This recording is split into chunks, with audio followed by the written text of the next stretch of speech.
Welcome to the first episode of the People of Fishing podcast. I'm your host, Chris Kingree. I'll be taking you on this journey.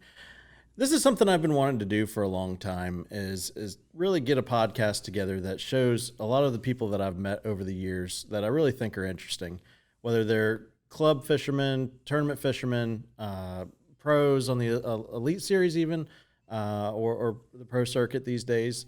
Or just generally interesting people in the fishing industry. And I feel like everybody's got a story of where they came from, where they are now, and where they're going.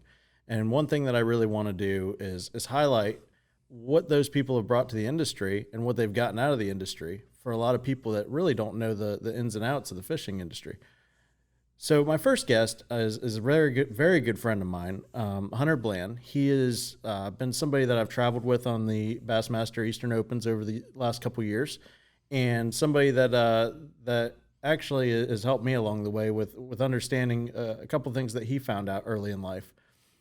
And one thing that I've learned is from him specifically is wearing a life vest at all times, and you would think that's a common thing, but Hunter is actually a very important person. He is the National Boating Safety Advocate for Skeeter and Yamaha. And I'll let him tell you a little bit about why and how he got there. But this is Hunter Bland. Nice to meet you. Yeah, good to see you again, brother. Nice to meet you. There we go.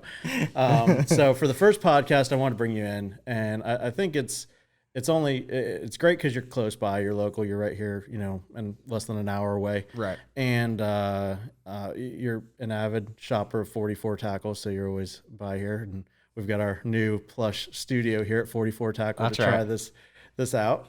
But I really wanted to bring you in first because you have a really, really cool story to tell. And there's a lot of people that around here that know it, but maybe not everybody knows it. So what actually got you to your position with Skeeter Yamaha?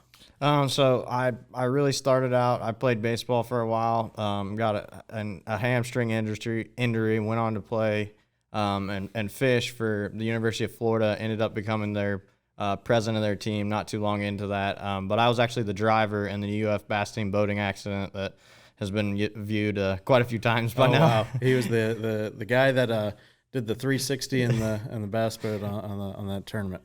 Yeah, so my hydraulic steering comes apart, but thank the good Lord that happened. It was honestly a blessing in disguise, but thank the good Lord we were wearing our life jacket, our kill switches, all that stuff to, allow us to survive. And my partner, Connor, did an incredible job, being there with me, and you become brothers at that point when you go through something like that. Yeah, absolutely. But something hit me when I was driving back from that event. It kind of, to be honest, it changed my life just because we all take life for granted. And especially I was like 21, I think at the time. And so I was just like, young and invincible. Exactly. And so at 21, you're like, yeah, nothing can happen to me. I'm invincible. Well, that happens. I was only engaged for like 2 months. So my life honestly flashed before my eyes. And something hit me on the way home. And I was like, I got to help somebody through this. And so long story short, we ended up looking at the footage. We had a GoPro on the boat. That's how we got the video. And we played it just to show people to boat safe. And one thing led to another. I filmed a national PSA, and then the next thing you know, my phone started ringing. And it just goes to show you that there are, I believe everything in life happens for a reason. Right. But you can always turn a negative into a positive. It's just all your perspective on the way you look at things. And so that's one real life lesson I learned from it. And if it wasn't for people like Skeeter, Yamaha, Mustang, a lot of people that saw my vision and, got behind it and believed in me, I really wouldn't be doing what I'm doing now. And I'm just so thankful there's companies in the fishing industry that take boating safety and enjoying and recreating on the water seriously. And because if we're not boating safe, we're not making the waterway a safer place, and we're realistically not going to have a future on the waterway. Yeah, absolutely. Yeah, I after I saw that video, that was like, I always wore it during tournaments and never questioned the rules of having a life jacket and kill switch and all that stuff. I mean, I get it. And to me, I really, before I chalked it up to, you have fast takeoffs, you go, you're doing 60, 70 mile an hour at takeoff with anywhere between 10 and 150 boats at one given point. And a lot of times with that, it gets scary. You going 4 or 5 boats wide coming into a canal or going into a river system or whatever else. And I always thought it was for that kind of safety and kind of the race car mentality or race boat mentality, I guess you'd say. And Right. and so then I saw that video and it changed my perspective of everything, because I never even thought about the possibility of a hardware failure. Right. That there's a chance that, it could be something that's not driving error or anything like that. It's complete hardware.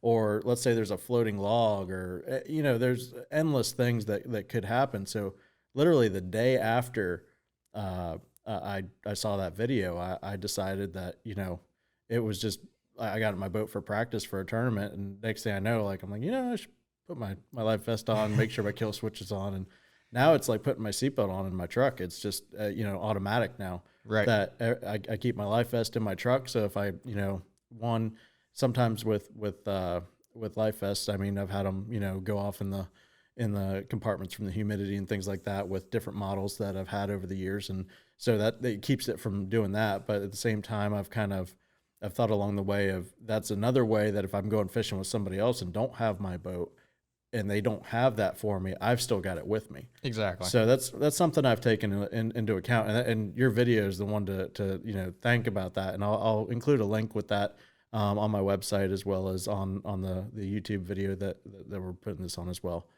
But going forward, so now you're now fishing the Bassmaster Eastern Opens. I am. And you've done that for the last 2 years, 3 years?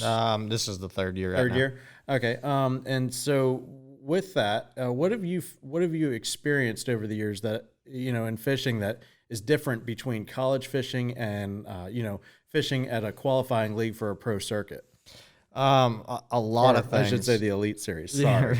No, the pro circuit's a thing. Right. They're not all pro circuits, I guess. Correct. But there's a lot of things I've learned. Like when I came out, I had fished some, club level stuff. But honestly, because I played baseball my whole life, I really didn't get into competitive fishing until I was in college. And so now we're running around. It's not like you're going to fish Rodman or, the St. Johns River. Now all of a sudden you're fishing, Lake Seminole, and you're fishing Pickwick and stuff like that. So in college I learned, how to start breaking down some water. But at the same time, I don't think I fished enough by myself across the country, because now, on the opens, it's completely, on your own. Yeah. So you're running by the seat of your own pants. You don't have a buddy to bounce your, ideas off. I mean, of. we bring people to practice with us. And, Right. We got our co-angler link that we usually have to have Right. with us. And so that helped me this year on Lake Toho. If it wasn't for my co-angler that I had with me that was practicing, I might not have, found some of those bites, because he was throwing a bait that I probably wouldn't have picked up in that Right. area. And, he keyed in on something that really made sense, and it got me a check by being able to, locate those fish. Right. Because all the normal stuff that you would think they would bite on at that particular time, it just didn't happen. Right. But probably one of the biggest things I learned from college fishing is just, your ability to network and meet a lot of people within the industry. And that's one thing I've been able to build on. A lot of those people that supported college fishing do it out of the goodness of their heart, and their companies are built around that, of helping, young anglers come up. Yeah. And so now being on the opens, I've learned a lot more about the business side and how actually the real world in the fishing industry works, based off of, running UF's team and fishing across the country while I was in college. Yeah, and a lot of people, I mean, they take it for granted that, you got a wrap boat, you got a wrap truck, and that you're making thousands and millions of dollars and whatever else I've heard. We're bass fishermen. Yeah, they can look at my standings. I'm nobody to brag about. I mean, I do okay sometimes, but I'm not. I haven't qualified or anything like that. I've royally not done well. So, and that just goes to show you, bass fishing today. It is what it is, but it's not always about catching fish. It's the driving force behind it is the marketing, is the advertisers, and without the advertisers, the sport would not be as easy to push forward and be televised and have all the media coverage it does, because obviously there has to be some sort of monetary portion that's outside of just the entry fees. If we just carved out entry fees for the media coverage, what's it really bringing to the table without the sponsors? Right. But I've learned over the years with that the last couple years, especially, that there's a big part that is a misconception with that. When you get the comment of the guy at the ramp that goes, "Oh yeah, you got your free boat, you got your," and that's just not the way it goes anymore. I mean, I had to buy my boat, and Yeah. you know, You got to pay for everything. yeah, I mean, I've got a payment on it, and just like everybody else does, and but I wanted a performance boat that. I run an Express aluminum boat, and I love it. I wouldn't change it for the world. I like to fish shallow. I like to fish fast, and cover a lot of water, and do things that a lot of other people would, maybe not feel so comfortable doing. Especially out of state, it helps me a lot out of state. Right. When you're fishing in a boat that can draft, 10, 12 inches of water anywhere in the lake. And you can get back into some of the stuff that some of the locals don't touch and find resident fish. And I think John Cox has been one of the people on tour that have exploited a lot of that, but it's kind of my style of fishing that I like to do. Right. And I fell into that whole deal where you're, owning the tackle store and stuff like that. You see everybody that comes in here and you're like, oh man, maybe I should be on that, or maybe I should be doing what they're doing. And then they'll volunteer information, stuff like that. Like, oh, if you're fishing there, you should go here. You should do that. And I'll be honest, the first couple of years of owning the store was a absolute it messed with me. It messed with my mind. And like, I went from, competing in tournaments and finishing top 5 in a lot of my club tournaments. And I wasn't fishing anything like big then. But it was, it was stuff that started to mess with me that I started doing worse because I was spinning out, because I had to, I had to keep going around, and every time I didn't get bid on something I thought I should get bid on, I'd, be like, oh, they told me to go do this. I need to go do this. And now this last year, I've kind of shut all that out. And literally what it took was getting into my boat and taking everything out of my boat and starting from scratch and going through the store and going, okay, I need to get, this, because I had to treat myself like a customer again. It was a little tough to rearrange your mentality after doing that for a couple of years. Right. But as far as the opens, what's your favorite place that we've fished so far the last couple of years? It's probably somewhere in New York. Like, there's just a complete New York. Yeah, it's a completely different animal. I'm start with the C. Yeah, Champlain or Oneida is pretty tough. And I liked Oneida. Oneida was good to me, but I caught 6 fish a day. Yeah, Champlain was a lot more. Champlain was like 6 fish the first hour. Yeah. For and I was a co-angler when I went there, and man, I lost a 4-pounder the first part of the day. After taking it, we went to Ticonderoga, which was a long ride. And if you've never been to Lake Champlain and you're a co-angler, you hear different stories from different guys. I practiced with a great friend of mine, Miles Berghoff, and he taught me so much over the last couple of years of just how to practice and the way he does things. And, I can't thank him enough. But when we went, we drove to the ramps and stuff. We never took the long ride. Was it like 80 miles, 70 miles or something like that? It's a long way. It was, yeah. The first day my boater took me down there, and it was a ride to remember for sure. Cause it's blowing 3 to 5 foot waves and, 15 mile an hour out of the south. And it's the old joke. It's a calm day on Champlain. Yeah. Yeah. 3 footers. Yeah. Normal day. Yeah, if you're not launching in 3 footers, it's not, not Champlain. But we rode to Ty, and I mean, I lost a 4-pounder my first fish, and I was like, oh boy, that's going to hurt me. But then you go and you catch 3 3-pounders, and you're like, oh, I didn't do so bad. And then you get to the weigh and realize that you actually needed like 3 4-pounders to even get close to a check. Right. So, I mean, it was, I think I had like 14 pounds or something like that for 2 days, and was like 90th place or something. But, you do that in Florida as a co-angler, you're probably getting a check. Oh, for sure. If not winning. Yeah. On the co-angler side. And that's just one thing, like with the opens, that I've learned is like you got to really trust yourself, and you got to learn to be confident in your own abilities. Because anywhere you go in the country, like if you put, those foundations, those techniques that you've built a foundation on across the country, you can't fish other people's fish. You got to find your own fish and do what you like to do. That's why you see so many guys succeed at the highest level. Yeah. Doing stuff in the dirt when everybody else is out in 40-foot drop shot and smallmouth. Yeah, and like Oneida, everybody was targeting smallmouth, and I decided to go shallow and just stick to largemouth. And my co-angler the first day said, what are we doing? And I said, well, we're going to go largemouth fishing. We're staying shallow. We're probably, not going to be over 6 foot of water all day. And he looked at me funny. He's like, so no smallmouth? And I'm like, Right. yeah, no, I'm from Florida. I'm not going to change it. I'm throwing everything out the window right now because I had horrible practice.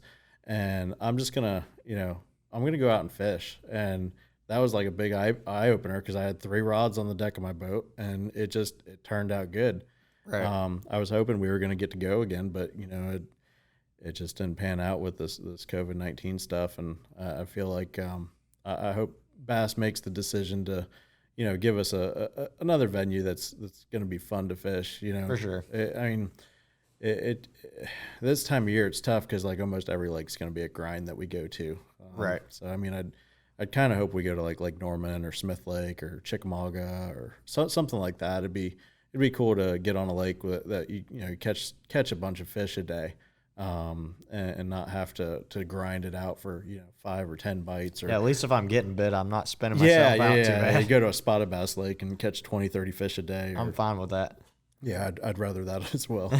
But I think that for me the opens has been a really great experience because I've been on both sides. You didn't do the co-angler side, did you? No, So- I fished a couple ABAs as co-angler, but I've pretty much been a boater the whole time. Yeah, so getting back to what you were saying about the networking in the industry and stuff, like as a co-angler, that was my goal, Right. was literally entering as a co-angler because I wanted to meet everybody in the industry. And I found out that, oh, you could pay $475 and fish with Gerald Swindle or, Brandon Polinick or these guys you watch on TV that are like heroes to you. And you're like, man, that's like cheaper than a guide trip for a day. For sure. And I can go 2 days and get a chance to fish with multiple people. And you're That's- watching them live, like Yeah. real-time stuff. Yeah, so. absolutely. Yeah, and you're talking to them and they know your name and you're like, wow. And you get a little starstruck. But I mean, I fished with some great guys as a co-angler. And now, I mean, I can call them anytime for information or like, hey, I'm coming up this way. You want to go fish? Or, Miles I met through the opens. Right. Actually, funny enough, he his dad lives over this way and he was in town for a little while. And I happened to run into him in the parking lot. We got to talking and stuff. And next thing I know, I'm towing his boat to Smith Lake because I was a co-angler and he was moving into his new house and Right. he needed a place to, or needed somebody to bring it up to Smith Lake because he wasn't going to make it back to get his boat. And then we had the hurricane and all that stuff. And I kept his boat in my garage for a couple of weeks. And now Miles and I have been pretty good friends. And it's been a great experience stemming off the co-angler side. And everybody that talks to me, they're like, oh, I don't know if I could do the co-angler thing. I'd have to go as a boater. And a lot of those guys have only fished club tournaments or BFLs and stuff. I'm like, look, go at least 1 year as a co-angler because if nothing else, you will learn, even if you have the worst days. And believe me, I had some days where I was just like miserable on the back of the boat. But that was the best lesson I learned was that guy in the front of the boat that day took us to that first spot he went to because he was catching them in practice or he thought he could catch them from practice. And I actually that didn't click until after my probably second year as a co-angler. And I got to thinking about, I'm like, well, if they practiced and went there, they just, did something wrong that day or the fish just moved or, conditions changed. Why were they there? And I got to reverse engineer kind of their thought process and it changed the way I started fishing. And that's a huge lesson. And fishing with Miles, he said, find your own fish, listen to the fish. That's what he's always told me. Listen to the fish. And You got to be you. yeah, absolutely. And that's starting to like, I'm not saying I'm anywhere near there. I've only been bass fishing for 6 years personally. I grew up saltwater fishing. Right. But the challenge of bass fishing, what drives me, and then the opening the store and providing a place where people can have a pretty reliable source to get the things that they see on TV or the things that usually you have to travel to Orlando or Tampa to the big box stores and get. And so that's something that really drove me. And then, networking with these guys and finding out and meeting people from all over the country Right. that have different ways of fishing than I do. We all speak the same language. It's just, we all do it a little different. Right. And I think the cool part about it, and the thing that I've learned across the board, is not only with fishing, but, you know, within the industry, et cetera. Like, you know, a lot of those up and coming anglers are always asking, you know, how do you get sponsorships? And, you know, they want to make it to the highest level. One thing I've learned across the board is like develop your own brand. And it's not just with fishing about being confident in your own abilities. That's across the board. Like, I think too many times a lot of guys try to be like the next guy. Like, you can learn from the next guy, but don't be scared to be different. Because, I mean, the reality is there's how many hundreds, if not thousands, of bass fishermen competing in tournaments, and everybody's doing what? The same thing, trying to catch a bass. Yeah, exactly. A little green fish. Yeah. So, I mean, if everybody's Sometimes chasing... Yeah, I like those brown fish. They're a lot of fun. That's what messes me up north. They're too much fun to catch. Yeah. But, No. I mean, if you make it to the point where, you know, you're growing in the industry, you got to figure out, like, it's okay to step out there on the limb and develop something. And that's where, like, I started my boating safety stuff. I just saw a need. You know, you've seen so many guys, like, start a YouTube channel and that blow up, but they're teaching people through that. I mean, there's a whole ton of different examples where you can utilize, you know, your platform in order to help other people with something that's not even been done yet, and essentially creating your own brand. Right. Yeah, I think that going forward, I mean, man, I'm itching to get out there. This whole delay on our schedule is just, you know, I've kind of, when I almost use that as an excuse to get away from working for a week, because like if I don't have that trip plan, like I'm like right now we're supposed to be getting ready to leave and we're not now. So now I'm like, oh, let's dive into some stuff that's been on the back burner, and, right? You know, but I think it's going to be a good thing because I've gotten a lot of things done around the house and, you know, around here, and getting some things and check that. And our online store here at the shop is, you know, we've got that going, and that's been a real big part to this year is really transitioning to the online presence and giving people the option. Especially with COVID-19, it's a lot harder to get product, and there's a lot of product that we carry that's not just for Florida. Right. So we've done that to where, you know, the free shipping thing, it's $35 of free shipping, and we're trying to get it all out same day as soon as it's ordered and stuff like that.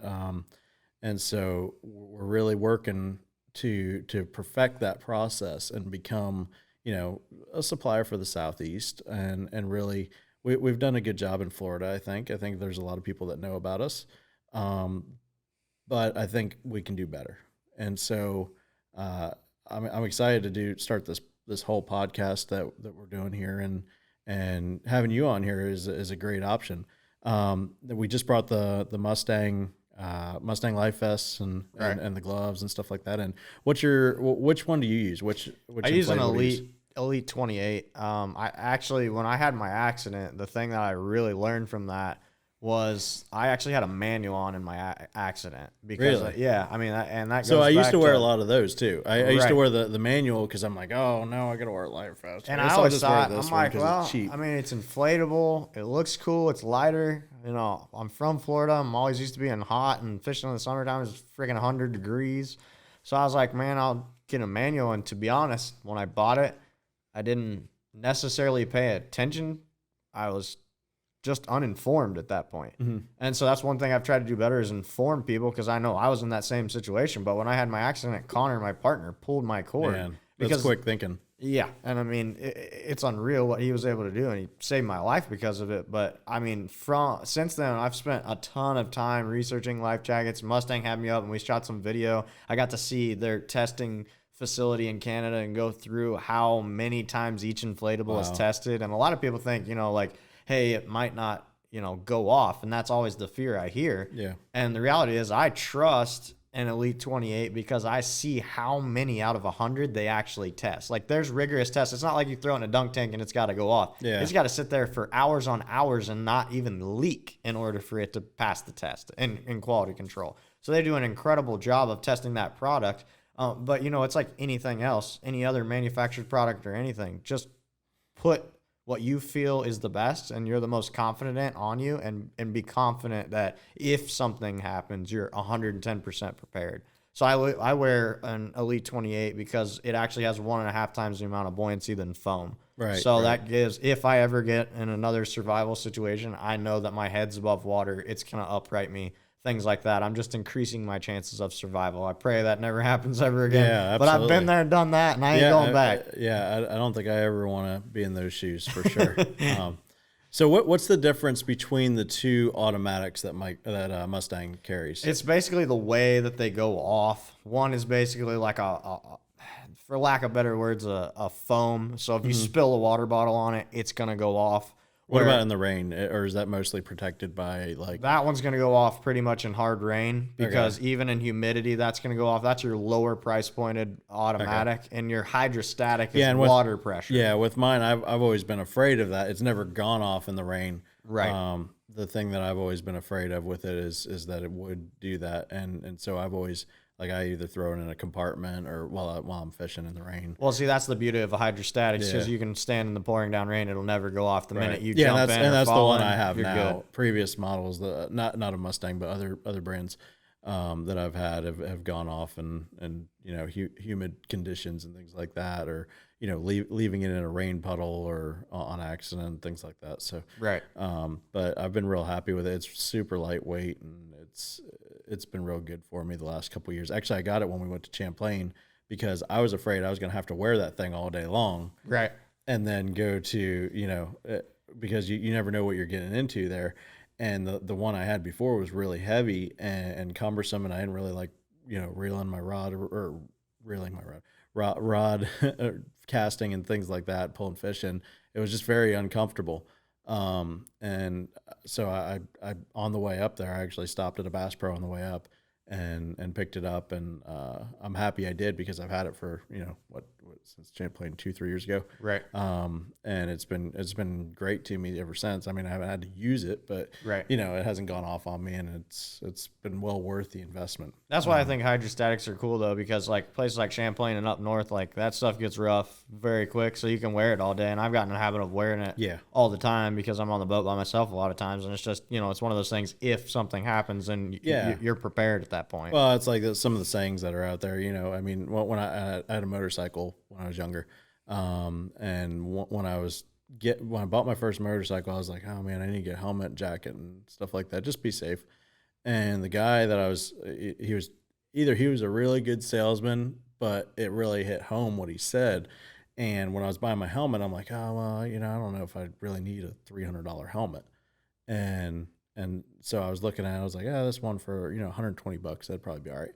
And he's like, do you want to spend, really figuring out what that extra $100 or $200 is going to cost you, if you go down?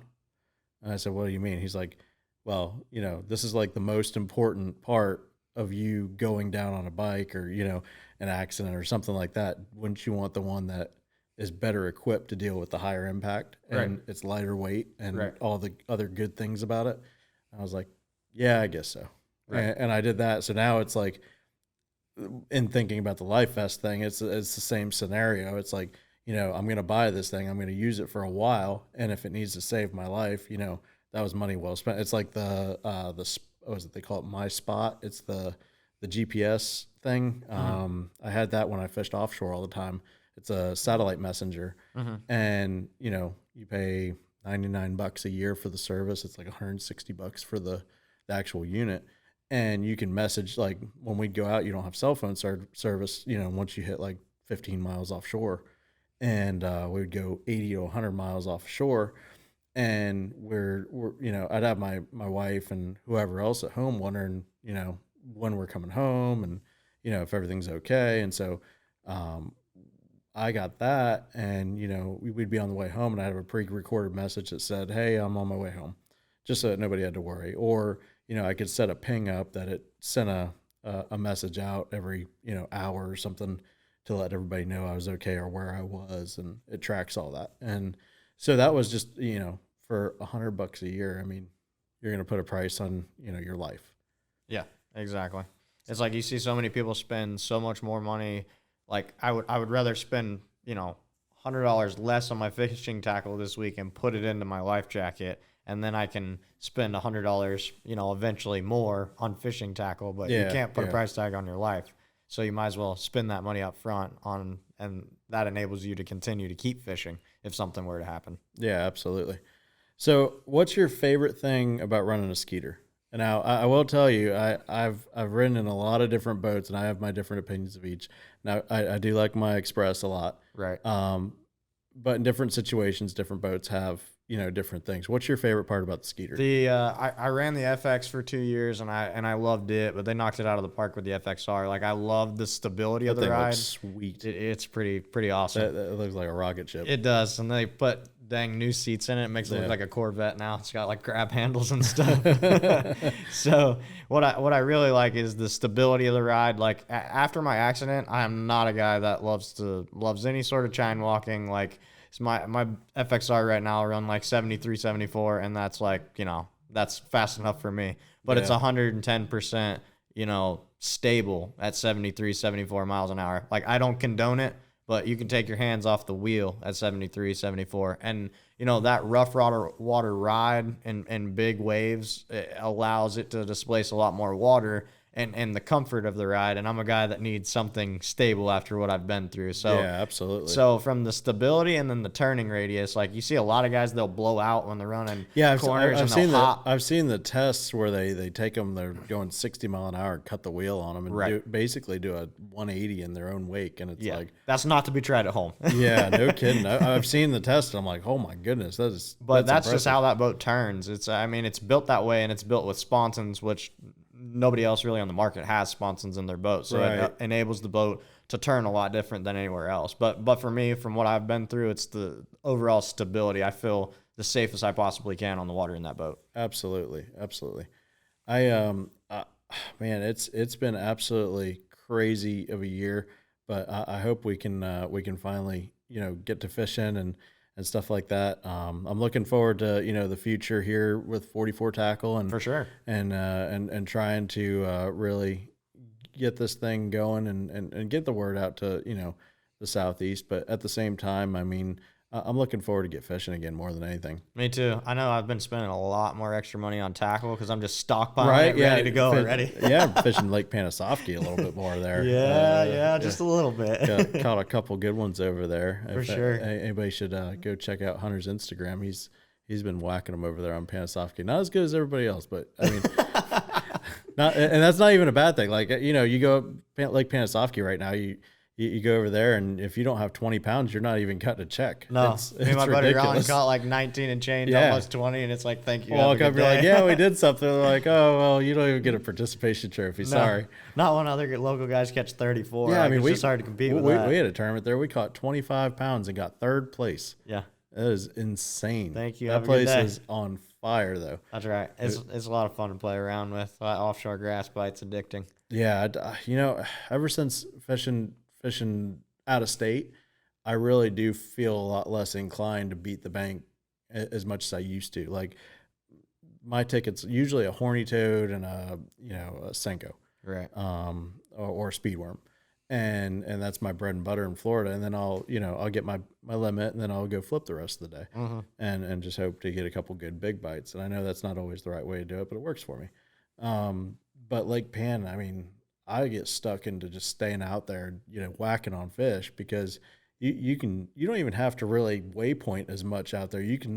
Anybody can go out in the middle of the lake and just go around and float. Yeah, And it's like up throw north fishing. You can pretty Yeah. much just drift. But Well, to me, it's like trout fishing out in the Gulf. So Yeah, it's like the we grass when flats. yeah. So we used to go on the grass flats and we'd take a gulp shrimp and a and Cajun Thunder popping Cajun cork. thunder popping cork or live shrimp or whatever, and get in 3 to 4 foot of water, and depending on the time of year, sometimes you Right. fish a little deeper. But you get on those grass flats and just float and go with the wind, and you drag it off the bottom, and they'd eat it. And that's exactly the way I fish pan. Is I go out there and I just cover as much water in a drift as possible, and you find these like trenches, and you'll find good fish. Right. And what's been really fun out there too is like I've been able to pan around in like Mega 360 and see like individual bluegill beds, and when Yeah. those bluegill are spawning, it's Yeah, I like saw that picture absolutely you showed. That unreal. was insane. So it's just been fun. So that's a place like I was doing the whole drift thing, and then I would look around on 360 and you could see a couple sitting on grass, and it was fun. But then all of a sudden you realize that there's like 15 bluegill beds out there, Yeah. and they're just loaded on. Then you can run bluegill bed to bluegill bed. Yeah, it's absolutely. like cheating at that point, but it's a lot. It's a lot of fun. That's what I've been trying to get better about. Is just bouncing offshore. I got that Panoptics on there now, and that thing's like cheating. I mean, you can literally watch the school of bluegill chasing your bait in, or bass coming up to eat it. It's completely different than I ever expected to Technology has advanced rapidly. I'm scared for what we're going to see here in like 4 or 5 years. I mean, if we're already like getting to this point, what's next? I mean, I don't know. You know, short of having live video feeds underwater for, you know, They got that too. yeah. I mean, you get the live cameras and things like that. You could drop down there and whatever else. But I mean, where does it end? I mean, I don't know. It's absolutely. I'm excited for the future though. Oh man, it's going to be good.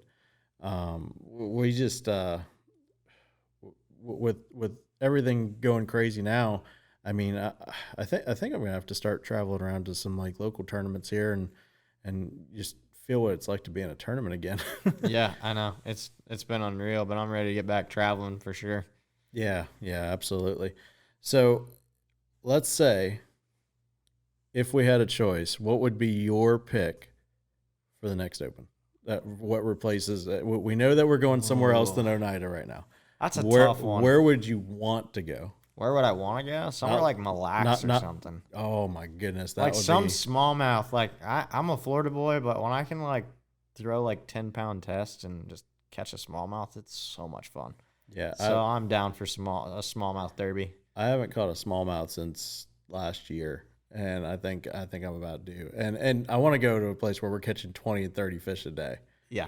Or 25 pounds of smallmouth. Yeah, that's fine. As long as I can catch like 8 or 10, I'll be good with it. Yeah, exactly. This whole like 5 bites a day on smallmouth, I can't get my fix enough. Like I got to catch like 30 a day to have enough fun with it. Yeah, I would definitely choose Mille Lacs. As somewhere that I haven't been. Right. Somewhere I have been, if I wanted to like really get revenge on a place, it'd probably be Chickamauga because I've had excellent practices there and horrible tournaments. Yeah, I wouldn't mind Norman either. Like Norman would be yeah, fun. The boat yeah. traffic's gonna be like flipping surfing out there though. Yeah, I don't know if I want to do that. There's a wake boat on every dock in that place. Yeah, I think there's enough wake boats out there. You can just like grab hold of one of their it'll be tow like ropes. It'll be like fishing Champlain. Yeah, pretty much. But there's enough docks in that place. You can never skip them all in one day. Absolutely, yeah. Well, I want to thank you for giving me the chance to start off here, and I can't wait to see what else we can bring on, and obviously we'll bring you back on again. Go ahead and tell everybody how they can reach you on Instagram, Facebook, and all that stuff. Yeah, Facebook and Instagram is just Hunter Bland Fishing, and so reach out anytime, shoot me a DM if anything I can ever help you guys with. So I appreciate you having me on, Chris. It's been a pleasure, and I can't look forward to working together further. Yeah, I'm really excited for it. And for those of you looking to follow this podcast, I'm going to be posting information about it on my website, chriskingreefishing.com, as well as on my Instagram, Chris Kingree Fishing, and as well on Facebook, Chris Kingree Fishing. We'll keep it all the same. But I want to thank everybody for listening, and I'm looking forward to really producing some things and getting some interesting guests on along the way. Just like Hunter here, he's got a great story, and some of the other people that I've met over the years have a really great story that just like Hunter's. And I think that we can produce some great things over the next few months that's going to be interesting. So please subscribe.